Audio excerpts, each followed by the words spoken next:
right. If you all want to chat, it has to be on YouTube because I still haven't figured out. But what's going on, everybody? How are we doing?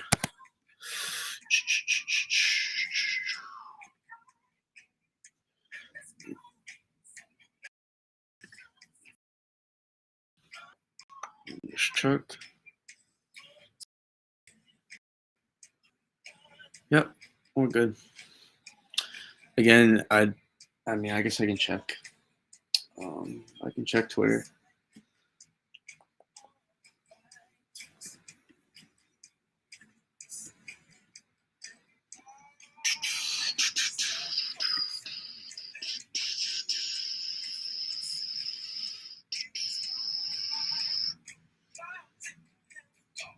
But yeah, I see no comments, so I can't. Do anything there. If you want to comment, it's got to be on YouTube.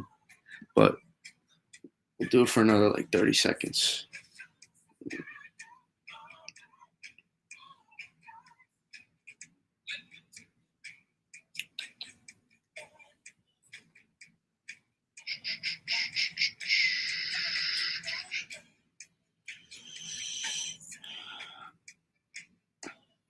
Because I know y'all are there. I can see you, but just I can't see the comments, and I don't know how to do this. So hopefully Billy can help me with that later. But we can get going here. Overall, I'm gonna be looking a lot more in depth tonight. I've looked a little bit more in depth, but not to the extent where I know everything I want to. But that's how it goes, especially in the early stages of. I wouldn't even say tracking, but when you have the potential to track something. So when we get to that, so we know exactly what's happening. But overall, I think the potential is there for definitely at least one significant storm next week. It's definitely on the table. I don't think we're being brainwashed here, and we're just seeing a bunch of model noise really early on. I think there is some actual potential um, for a snowstorm next week. Um, Now, I'd say the best bet of that is Sunday, Monday, rather than um, Thursday, Friday. Now, anytime I see a UL close off, I see an upper level low that closes off about 75 miles, or about 100. That's a little bit more, about 125 miles offshore, maybe 150. We'll say 150. About 150 miles offshore. Now that's going to intrigue me. Thing is, it's a little bit cut off. Doesn't have notice. Um, right, we got a strong high pressure that's coming in. It's going to be pressing in on the system from behind, and one thing too would be cold air doesn't really start to come into play once until the system fully closes off. So there's that as well. Um, Look at the P-type map. You see how it kind of fades off versus continuing to push north. It's because that block that's going to be coming is going to play a big factor.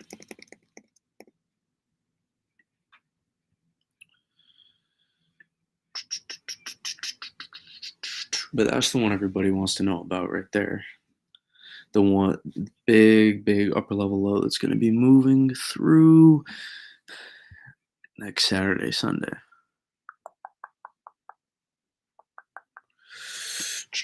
Yeah, I can see your comments on YouTube. Hope we get something good. Excited for 1-7. Yeah. I mean, mid Atlantic and Northeast, and even Midwest too, have a good shot at that one. For something. I mean, it's still a week out, so not really worth getting anybody hopes up on that one.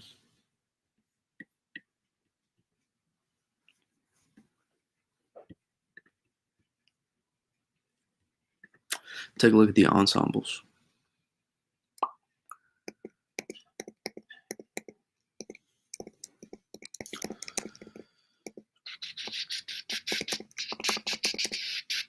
See, there is a signal here for a trough. Here we go. Play the last few runs. A little still all over the place, but still not a great, still not a perfect idea, but there is a good idea that there is going to be something, that there is going to be a strong upper level low that's going to move through, right? It's going to drop in or into California, and it's going to kind of get, here's our high pressure.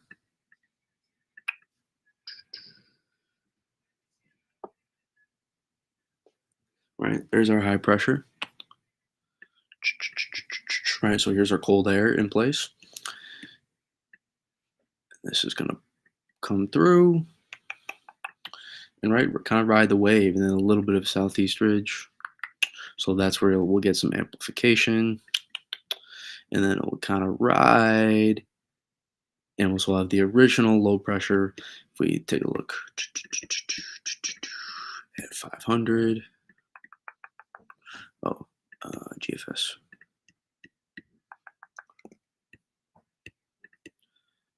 Z,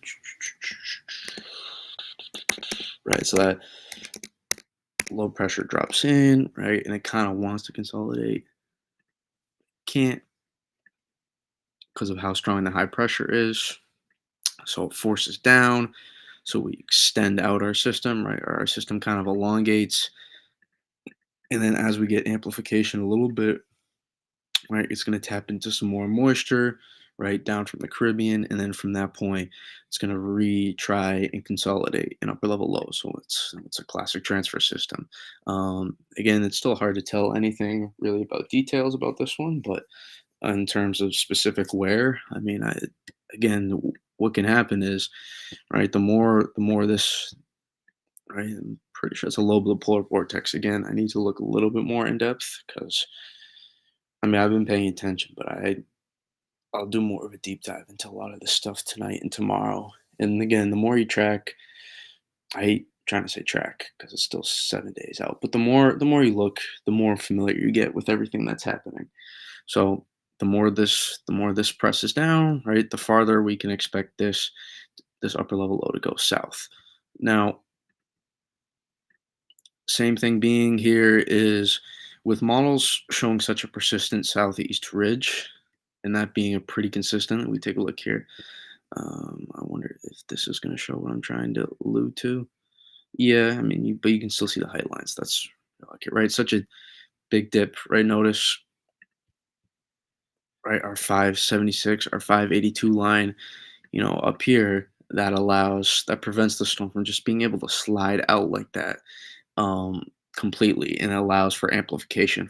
In other words, it prevents the storm from just being able to slide and move east, and allows the storm to move and gain some latitude and pull in that southeast ridge is going to help in the moisture feed.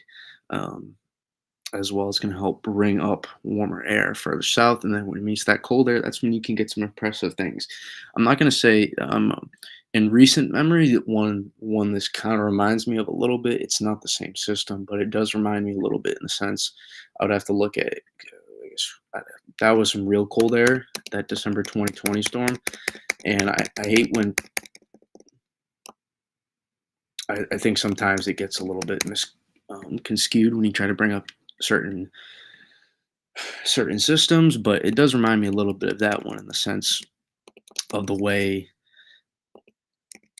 right, you're following the upper level low and the way it just slides out on that axis. That's a similarity I see in terms of. I don't really have a good perfect analog though off the top of my head with what that system could be. And again, a lot of this still sampling. Take a look here. But there's going to continue to be changes of how the energy is sampled on shore too. Where it comes onto shore is a big thing, and exactly also you got to remember with this system.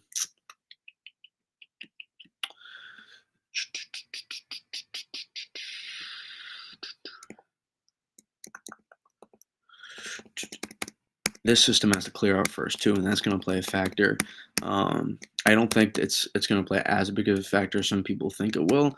I think a lot of these pieces are just all a part of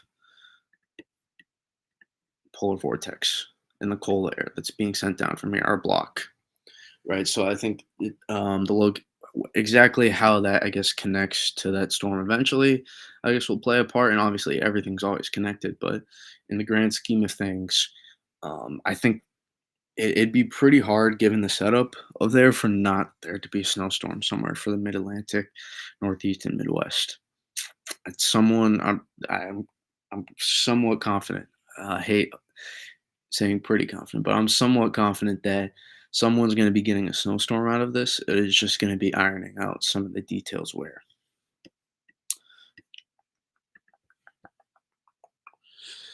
Again, I will post a comment saying you can comment on YouTube. I'll quote this if you are in the Twitter chat right now.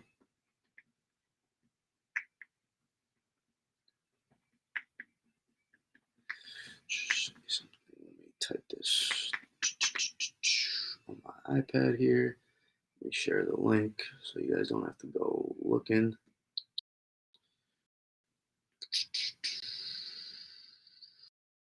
In there. So if any Twitter chat,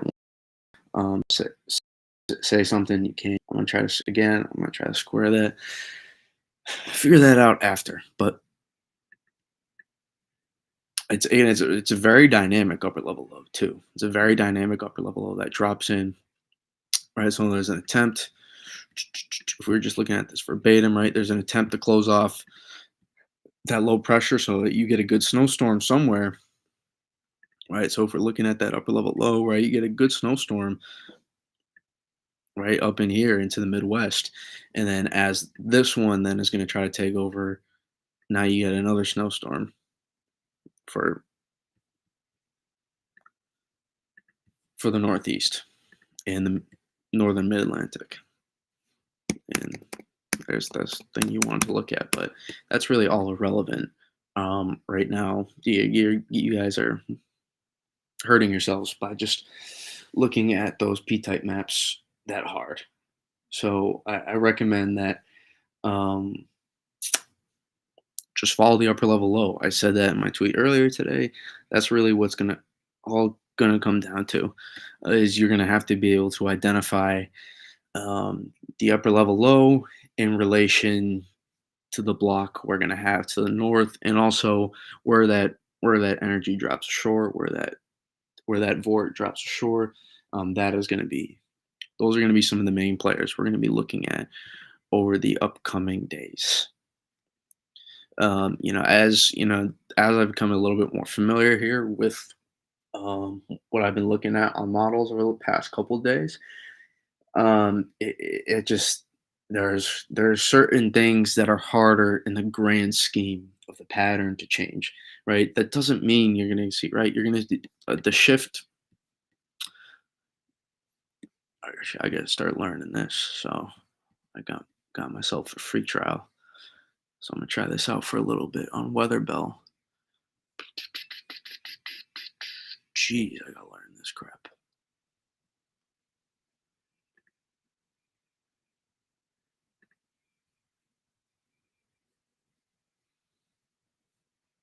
Am I stupid? Whatever.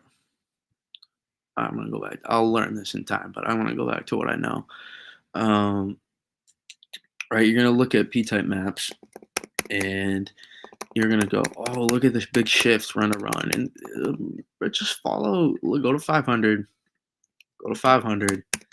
and follow it. Run to run, 7 days out. It's not a big change. There's not a lot of big changes. All right, we can go back to yesterday. Look where the upper level low is.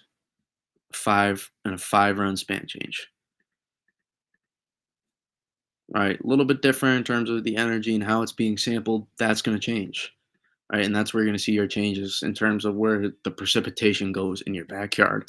In the grand scheme of things, that big bowling ball has not changed.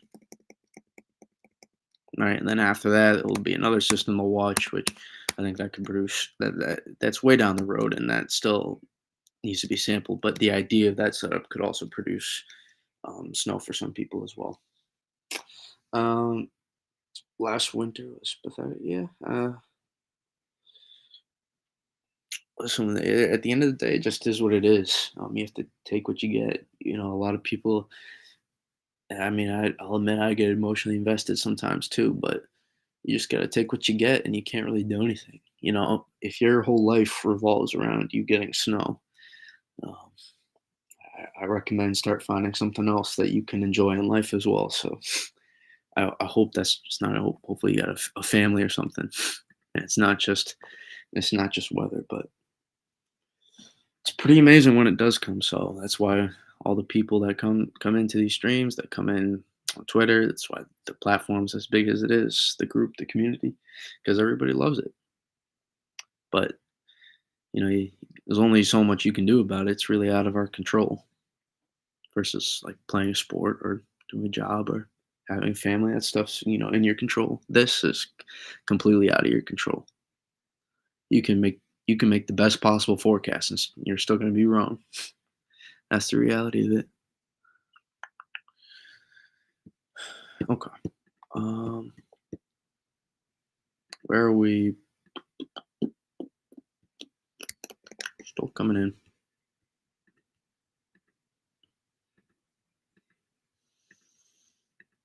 A little bit more room to breathe on this one, but energy doesn't look as consolidated in terms of next Thursday's storm.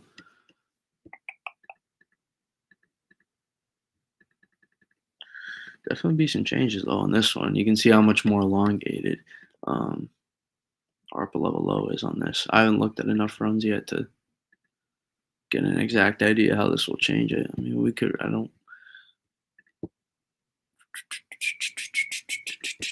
But this is what I'm looking at. I'm going to be looking at over the next couple days the different changes and what causes the different changes here and how that relates to once it gets to this side of the country, right? Because it's going to take its time getting across the country. It's not going to fly across, right? 78 hours, it's just coming ashore.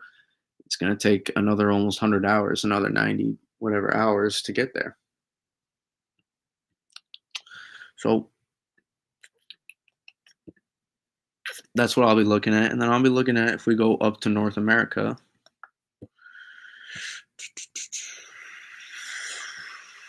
Am I stupid? No.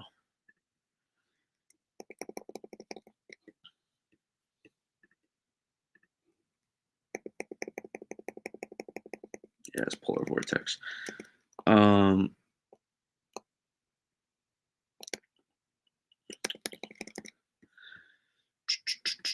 This right here, right? This is our high pressure. This is what's going to put our cold air in place ahead of this system that's going to be coming. And whether this is here, then you get a storm farther south. This is farther north, and you're going to get a storm track that's going to be able to come a little bit farther north. It's pretty simple. Um, Again, that's not verbatim. That's just relative to just trying to explain the concept right there. And again, you can see how this piece comes in. There's a little bit of a connection in the tail end here. So there after that storm comes through, models should have a somewhat clear cut idea of what's going to happen at that point. At that point, we'd be a couple days away.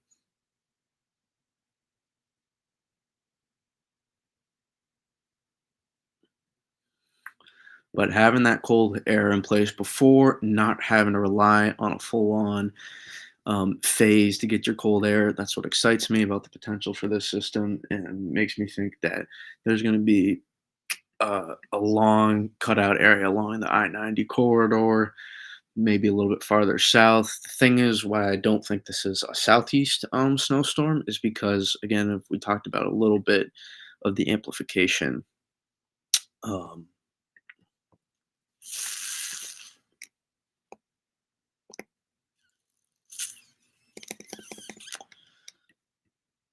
when you have, let me zoom in. When you have your 582 line this far north, and you have your 576 line this far north,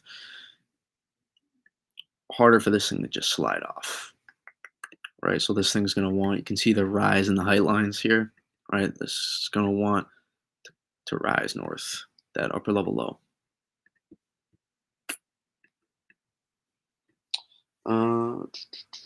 We get dumped on with feet of snow. It's been almost 3 years without a substantial snowfall. Yeah, it depends on where you lived. I know that's probably not New England, or it's probably a New York City or Mid Atlantic person saying that. But the Mid Atlantic's had some. They had, I think, last winter, or the winter before, they had a couple of good 12 to 18 inches of snowstorms.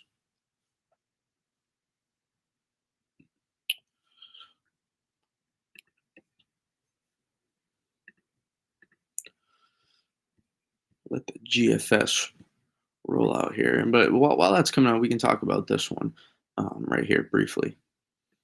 I do want to talk about this one because um, I think there is some potential. Like if you were able, I mean, that's really hard to do. That's not going to get it done.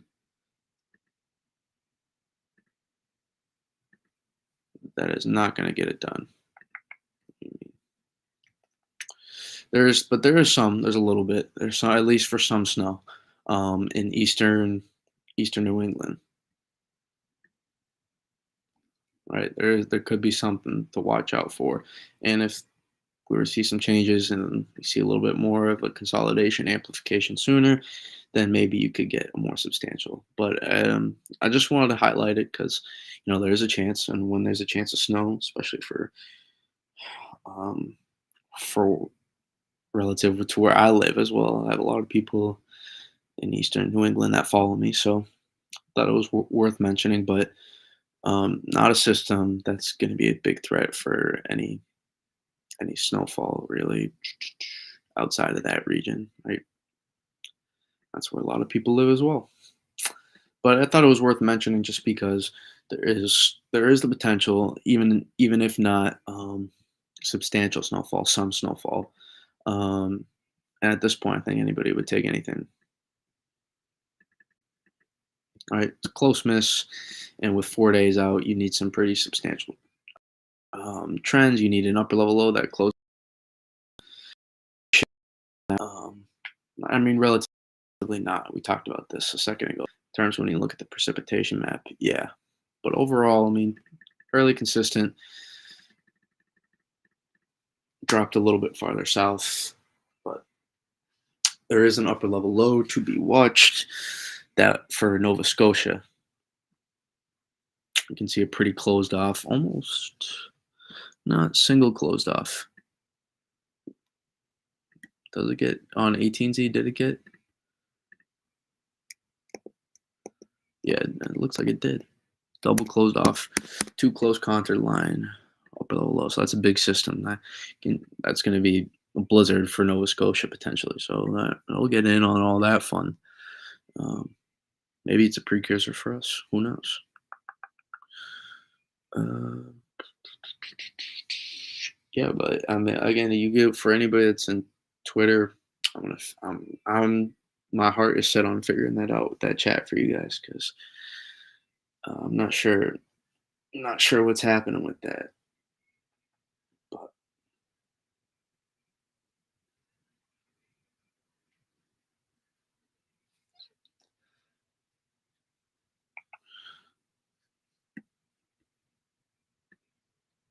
I like the I'm pretty confident that there's going to be a snowstorm for someone next week. It just will be figuring out where exactly. You got your high pressure locked in. You got and then that upper level low just got to roll through, and then following that will be the key.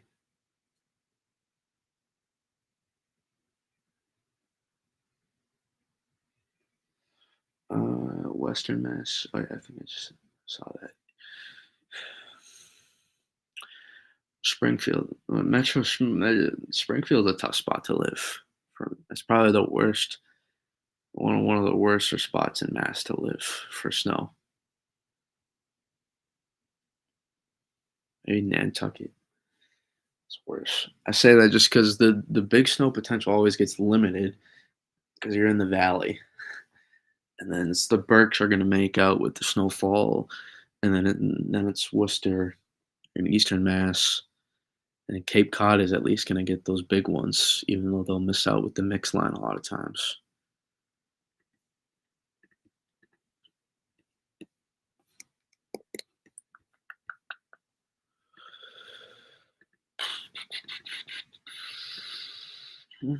A little bit faster with this one.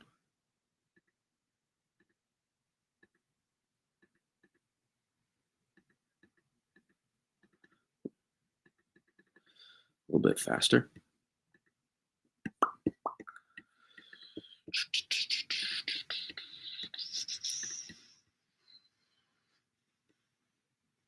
What did I want? I wanted ensembles.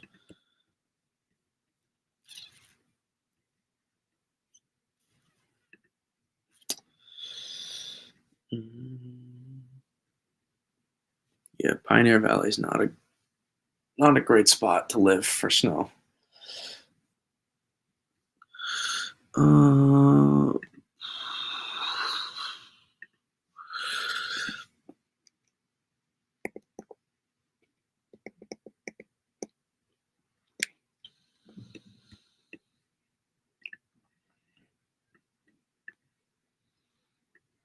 I only go out that far. Do I get 12? Let me get 12Z.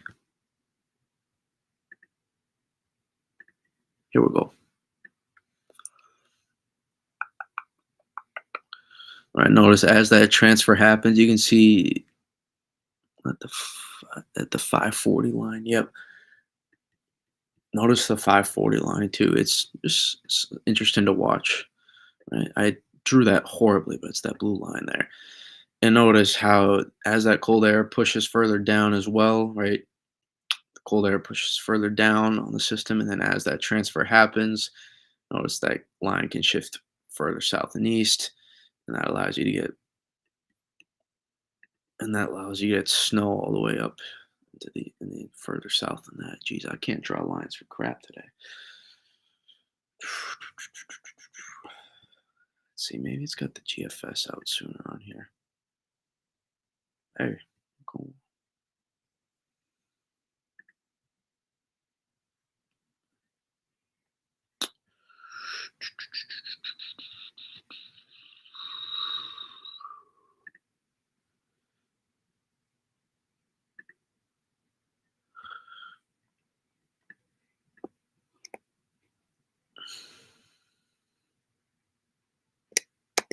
129. I mean, that's a strong upper level low, man. That's a strong upper level low. And it's far. It's far, but the potential for someone to make out on a big snow on this one is really there. When you have that dynamic of a low pressure system, of an upper level low, with that cold air to work with as well, combine that with the fact, right, with this being a transfer system, it's going to allow an opportunity for the storm to pivot, right? And it's so hard to work. It's so hard to get into that to work on details, but right, there's going to be an axis.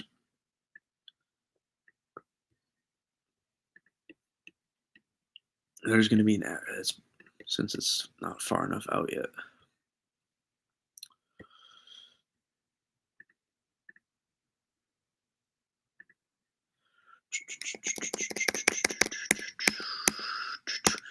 But notice, right, since it's on an axis, right, and it's going to be sliding out.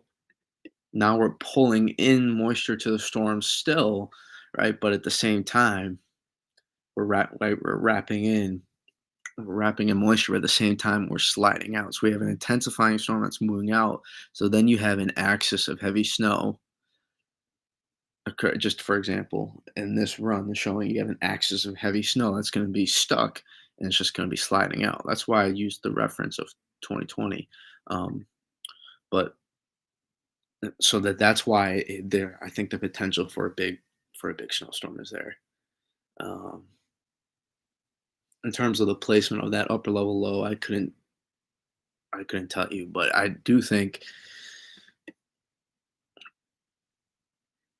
I would look at I would look at that placement of the upper level low to be in here. And I mean, that's obviously a large region, but we're 7 days out. We're a week out. That's what I can narrow it down to at the moment.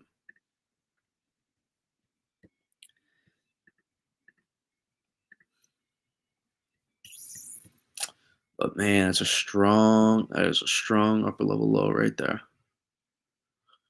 How do I do the previous run thing on here?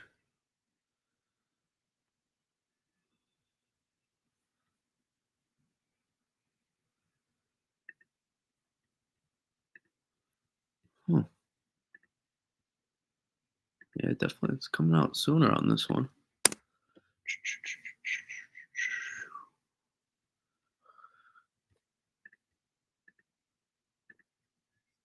A little bit more progressive on this run, but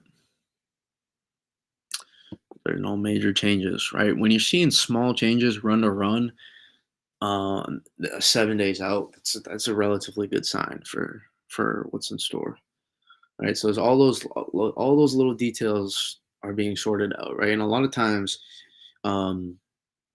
a lot of times you have we've seen with models in previous years and just in general, you have a lot of big details that are trying to be sorted out. Right, there's a lot of little things that need to be figured out right now, but, and those little things can stack up to change what's happening, but at the same time, relative to a lot of systems we track, there's a somewhat good consensus of what's gonna be happening. Now I just need to figure out how to go from previous run. Oh, okay. Yeah, there we go.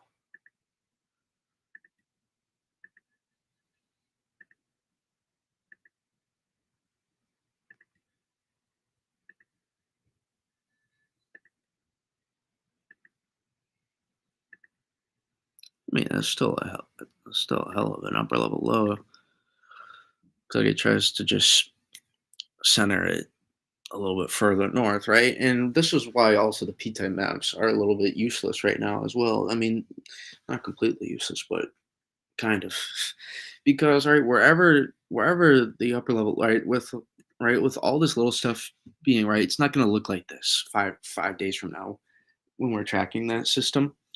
All this is going to need to be sorted out, right? So there's a lot going on here. It looks like, because there is technically, but it's really bang one big system, right? And wherever it decides to latch on a lot of times with the low pressure, and it can start to throw down heavier precip in a it can start to throw down heavier precip in a certain spot, and then that's just what the p-type map is going to look like.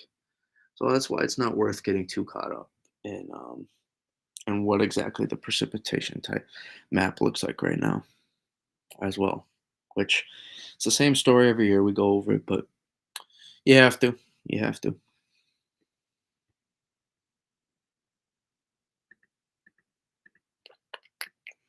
Just staying on for the end of this run. That's really it. But I mean, that run's gonna produce as well, um, just like all these other ones have.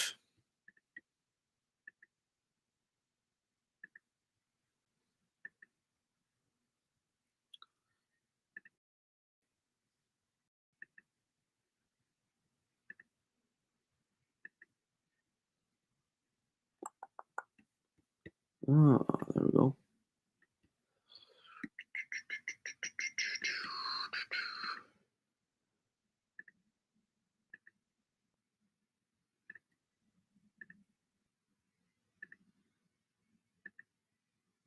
Maybe a little bit more progressive, so this run slides out a little bit more. But in general, it's the same idea. It's the same idea.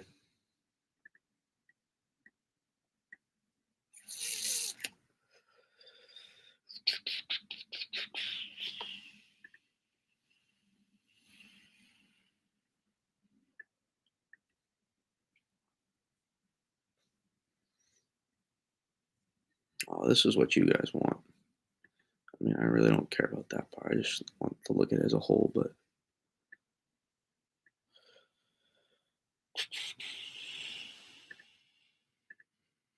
there you go. Right. A little bit different, right? All it is just a little bit. It's a little bit more progressive on that run. That's really it. But there's not really. It's really small changes from run to run. Um, we weren't going to learn anything all that new about this system in one run, 6.5, 7 days out. So, mm, God, I'm such a newbie at this. Here we go.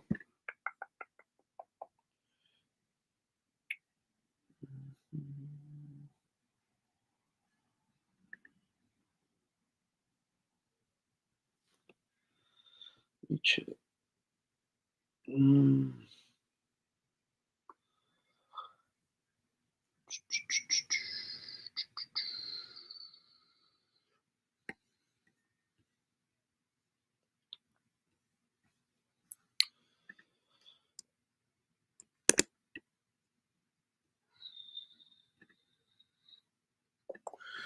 just waiting till the end of this run, and we'll hop off, and we can stream again tomorrow.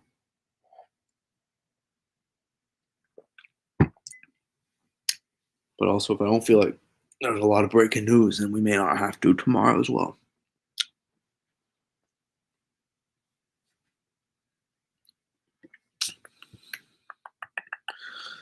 But I think January is going to be a lot different.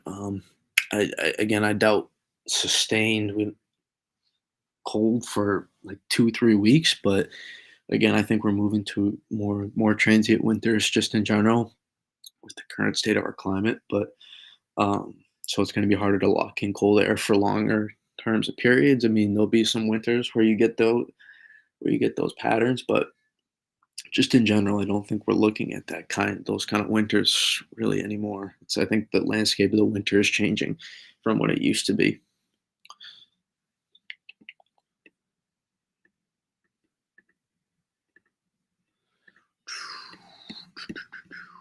And now it's stuck.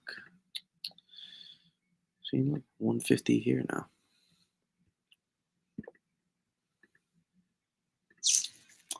A little bit different, right? Sorting out some pieces, right? I'll probably talk about this at some point in the process, but this piece, where it comes ashore, this piece being here, this run versus the last run, right? We can look at all those little details, right? All that's going to sort itself out. But if we look at consistently runs, 1, 2, 3, 4, 5, 6, 7, 8. That's eight. That's about 8 runs in a row of a somewhat clear picture, in terms of, oh crap. Have you guys been able to comment on Twitter the whole time, or is it just premium? Okay. Um, I'll keep on Twitter, and I'll do this.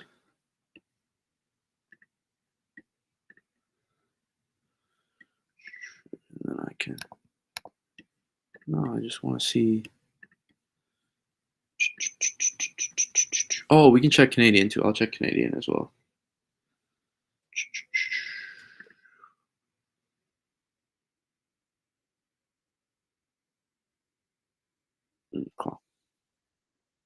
Cool.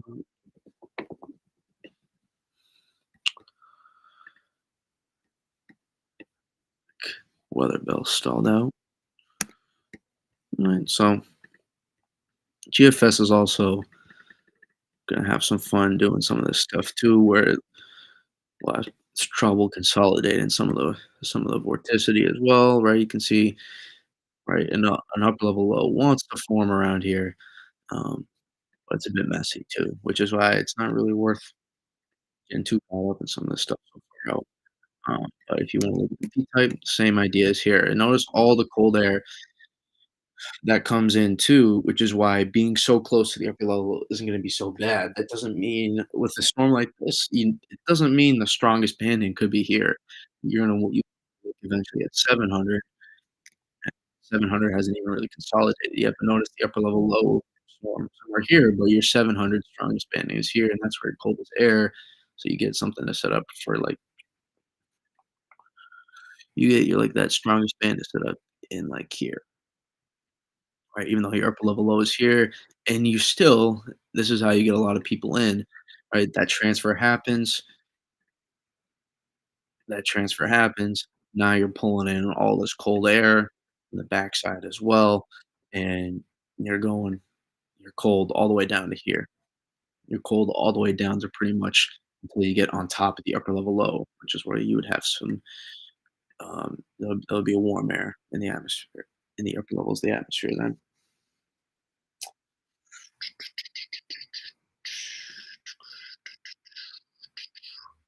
But same idea, nothing the fact we have this kinda consistency, anytime you're looking at the potential for a big snowstorm, anytime you get that kinda consistency, always always a good thing.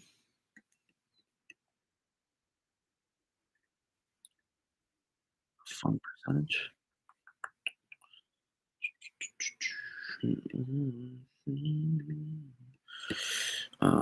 Canadian.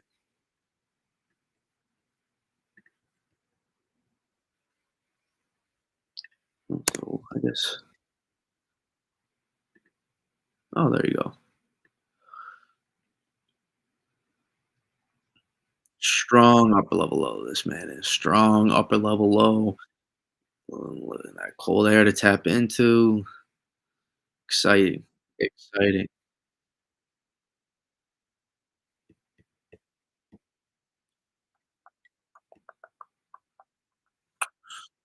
Canadian, let's look at the Canadian, because why not? Alright, those are the 3 models I'll pretty much look at, non-ensembles, I look at the Euro, Canadian, and the GFS. I don't look at the Icon, um, I look at that as, like, speaking to dumb people.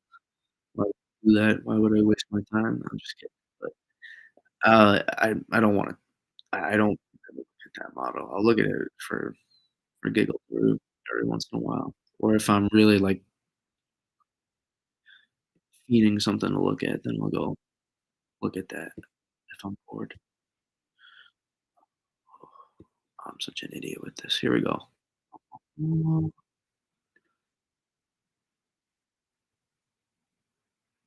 It didn't do anything.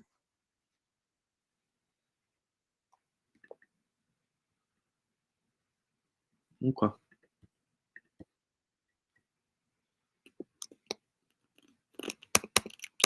Canadian in the long term will really like to always give you an intense system. A lot of times, as it's an interesting vibe. You can see a little bit more amplification. Really, if you go back to here, you can see it just comes on a bit stronger,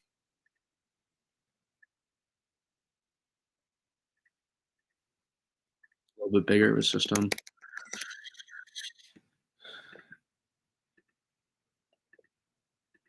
a little bit more amplified.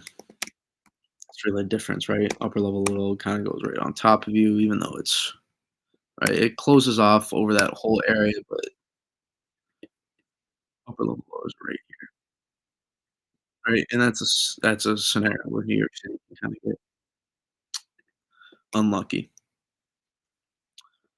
I guess it doesn't want to show that.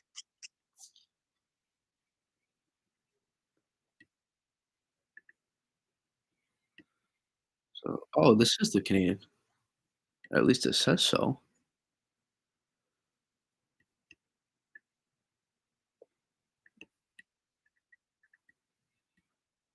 Hmm, interesting. Here, okay, there we go. See, I don't know what was happening there. I mean, yeah, that's just a strong, and then you can see how that right gets a little bit disorganized here. The GM takes a little bit more time, bigger, a little bit bigger system, but it's more organized, a little bit more amplification, and it's a strong upper level low right there, man. Strong upper level low. Give me a bit of a tongue twister or something.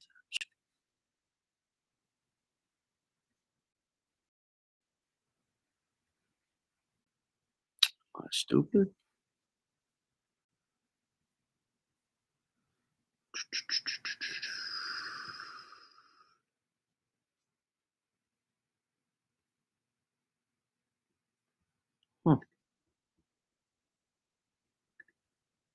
Well, I guess we can't look at that. I just want to. I mean, I really just care more about the precip. Really, I like to look at.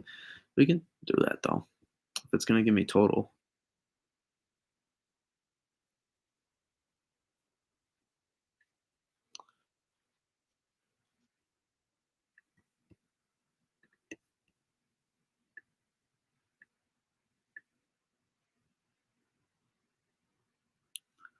There's your snowstorm on the GEM.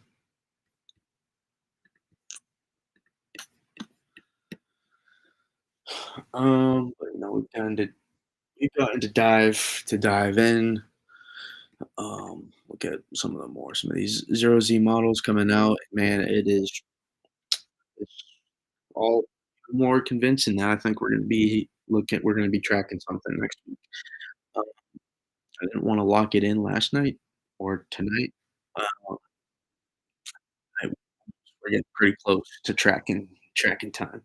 Usually, I like to wait till 5 days for tracking, but when you have something that has a little bit less variables than a two-part stream phase that you're relying on, you have a high pressure locked in, and you have an upper level low that's going to be locked in as well. It's going to be moving across, sliding across the country.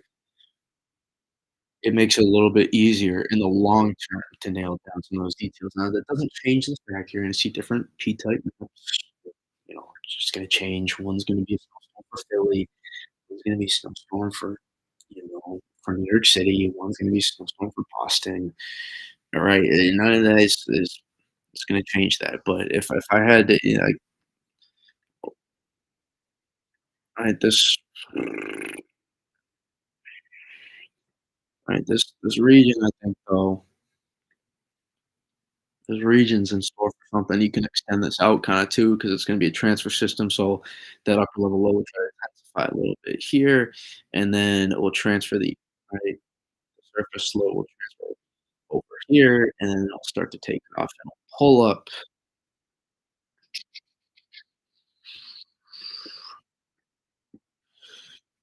Mm,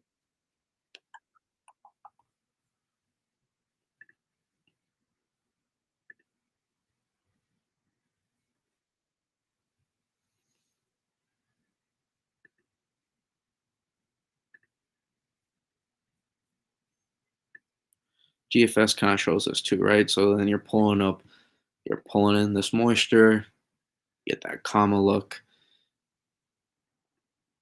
and now instead of, feeding a snowstorm into here, now you're feeding a snowstorm into here.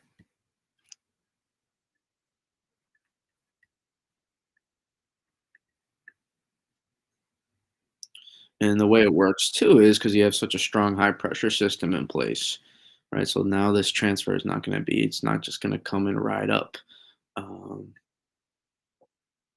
in the low pressure system. It's not gonna come and be a interior system. What happens is that strong block, you can see how it's now, right, it's gonna rise up and then slide out,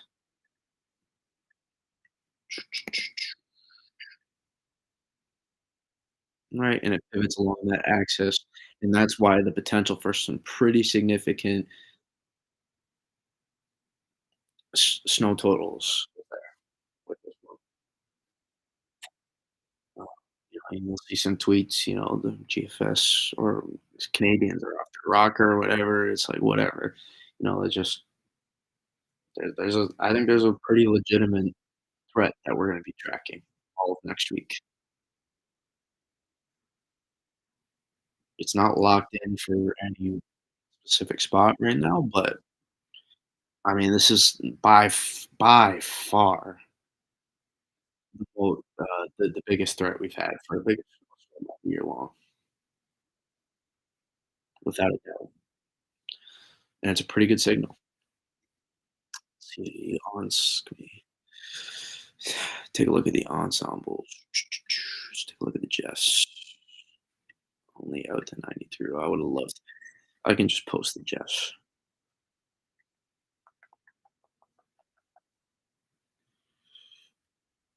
Any quicker here? Long shot. 96.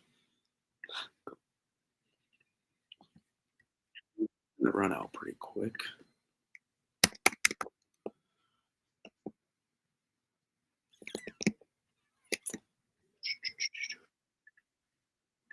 That's good too. That's a good sign, right?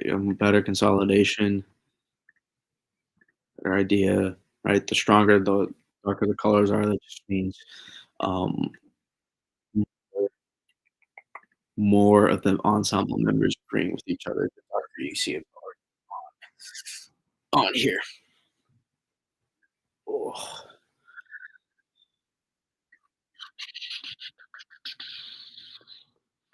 see how that works a little bit.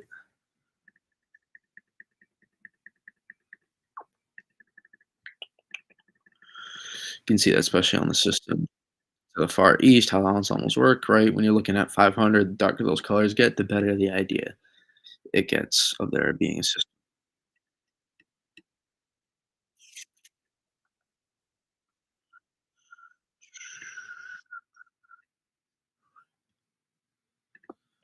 Nothing. Well, is what it is. All right. Let me check here. Mm, nothing. All right. Any last questions? Any last questions? You Twitter folks. I'm gonna, I'm gonna fix that. I'm gonna do whatever I get. If it's fixable, I'm gonna fix it. Um, I'm gonna fix it. But for now, for this, for this stream, it's YouTube the chat, and you guys always know you can comment and tweet at me. So you know where to find me. 30 more seconds for questions. I'm gonna pop out, and if we get some more clarity in the ensembles, then we'll post that too.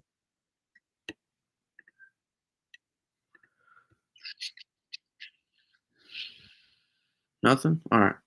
I appreciate everybody that came in, and we might stream tomorrow. If not, we'll stream on the next day for sure. Okay. Appreciate everybody coming in. Let us go.